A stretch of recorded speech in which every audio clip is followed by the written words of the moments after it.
tonight. I'm Todd Tanner. This is Wrestling News Now.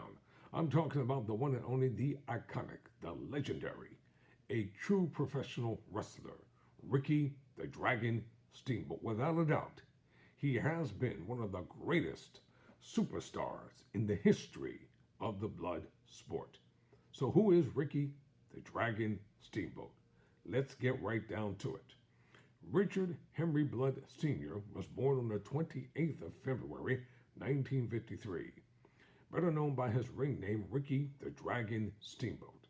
And he is, right now, a retired professional wrestler, best known for his work with the American Wrestling Association, or the AWA, Jim Crockett Promotions, JCW, World Championship Wrestling, WCW, and the World Wrestling Federation, which then was the WWF, now WWE World Wrestling Entertainment.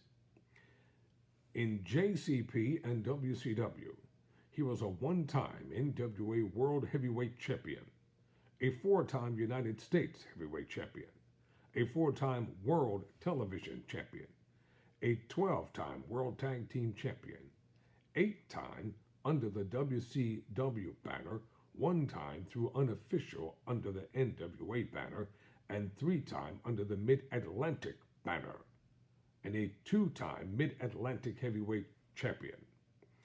In the WWE, now in the WWF, now the WWE, Steamboat was a one-time Intercontinental Heavyweight Champion, and he was inducted into the WWE Hall of Fame in 2009. Of Japanese American descent, Blood was born in West Point, New York on February 28th, as noted earlier, 1953. He went to high school in New York and graduated in 1971 from Boca Chica High School in Gulfport, Florida, where he was on the school wrestling team. He was a 2-time New York State Wrestling qualifier and a Florida State champion. Blood debuted in 1976 as a babyface in the American Wrestling Association under his real name, Rick Blood. He went from the AWA to Championship Wrestling from Florida.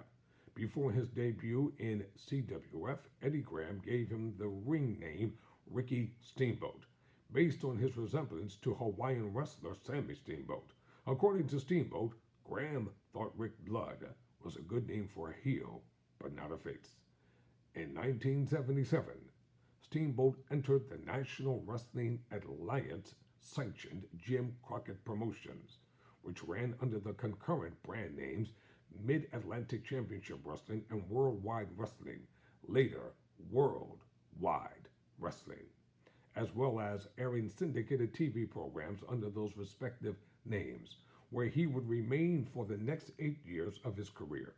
Steamboat, who had been brought in by JCP Booker George Scott on the recommendation of Wahoo McDaniel, was initially billed as a babyface protege of Wahoo, and barely spoke above whispers in interviews.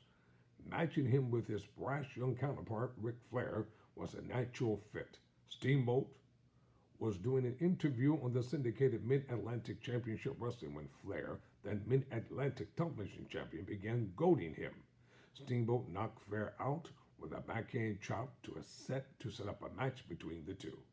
Steamboat's star-making performance came when he pinned Flair after a double thrust off the top rope to win the NWA Mid-Atlantic Television Championship at the WRAL TV stations in Raleigh, North Carolina.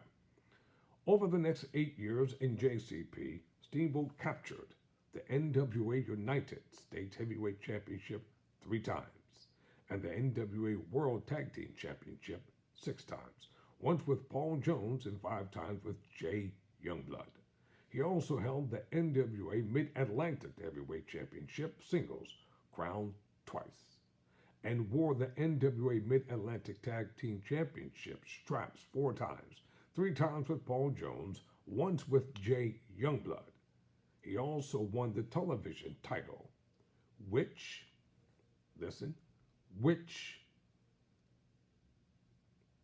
by that point had been renamed NWA World Television Championship a second time. Notably, Moments involving Steamboat's time in the mid-Atlantic territory include the day Flair dragged his face around the television studio, causing facial scarring, and Steamboat retaliating the following week by ripping Flair's expensive suit to shreds, an angle that would be reworked several times involving other wrestlers in the years that followed.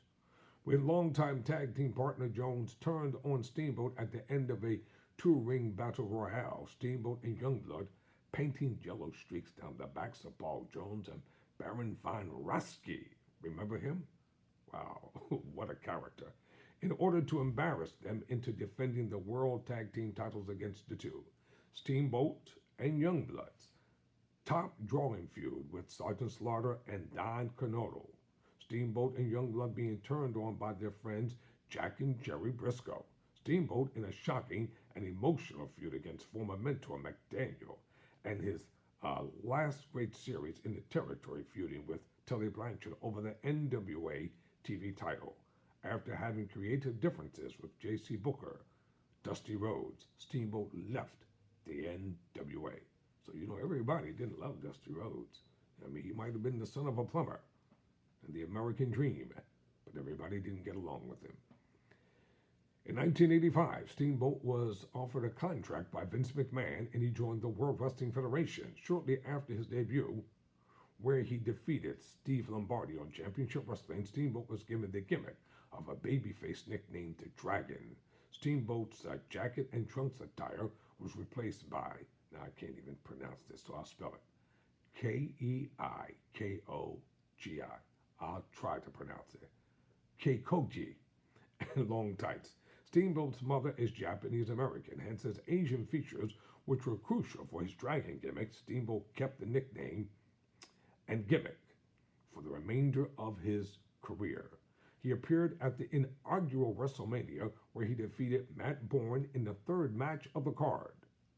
On the September 14, 1985 edition of Championship Wrestling, Steamboat defeated Mr. Fuji, but after his victory, he was attacked by Fuji's protege, Don Morocco, pitting Steamboat in a feud against Morocco and Fuji.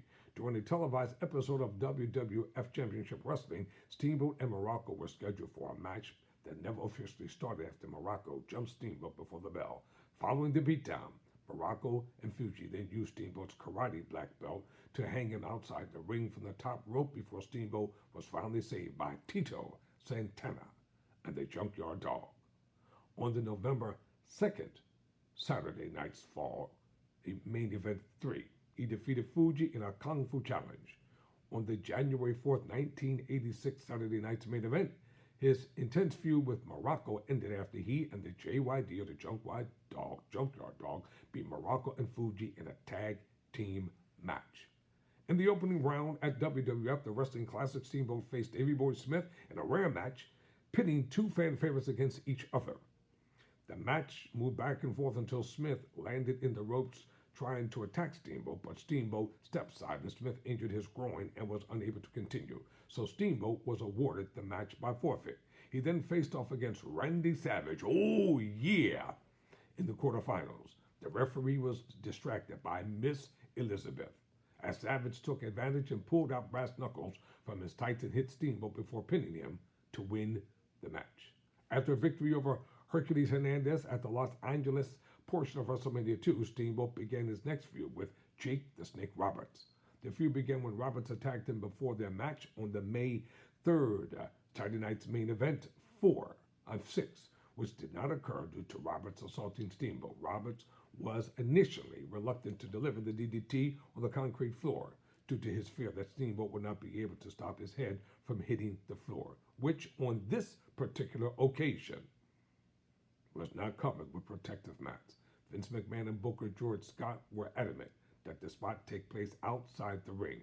Only after assurances by Steamboat that he would protect himself did Roberts agree to it.